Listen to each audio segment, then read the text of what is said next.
Welcome to my channel chai biscuit. ఈరోజు అయితే మంచి టేస్ట్ ఉండే లడ్డు చూపిస్తున్నాను. ఇది నోట్లో పెట్టుకుంటే కరిగిపోతుంది, అంత మంచి టేస్ట్ ఉంది. ఇది ఎలా చేయాలో చూద్దాం. స్టవ్ మీద డిష్ పెట్టుకుని 1 కప్పు దొడ్డటుకులు వేసుకుంటున్నాను. దీన్ని డ్రై రోస్ట్ చేసేసుకోవాలి, నెయ్యి వేయకుండా.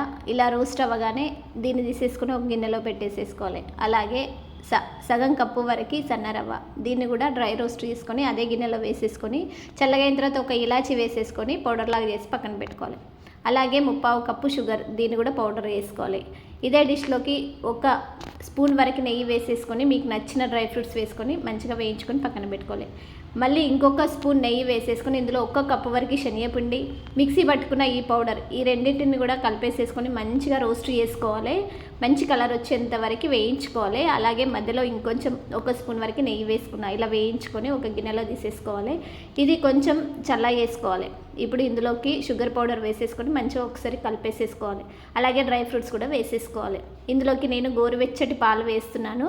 సరిపడినన్ని పాలు వేసుకోవాలి. వేసేసుకొని ఇలా మళ్ళీ ఒకసారి మంచిగా కలుపుకోవాలి. నాకు సరిపోలేవు, ఇంకొంచెం పాలు వేస్తున్నాను. ఇలా కలిపేసేసుకొని దీన్ని లడ్డూలాగా చుట్టేసేసుకొని ఒక ప్లేట్లో పెట్టేసేసుకోవాలి. నేనైతే ఈ సైజులో వేస్తున్నా. చాలా అంటే చాలా బాగున్నాయండి. అటుకులు, సన్నరవ్వ, శనగపిండి కలపడం వల్ల మంచి టేస్ట్ వచ్చింది. మీరు కూడా ఒకసారి ట్రై చేసి టేస్ట్ చేసి మీకు ఎలా కుదిరిందనేసి ఒక కామెంట్ పెట్టండి. అలాగే మా ఛానల్ చాయ్ బిస్కెట్ ఛానల్ని తప్పకుండా సబ్స్క్రైబ్ చేసుకోండి. మీ ఫ్యామిలీ మెంబర్స్కి, మీ ఫ్రెండ్స్కి షేర్ చేయండి, లైక్ చేయండి. Thank you.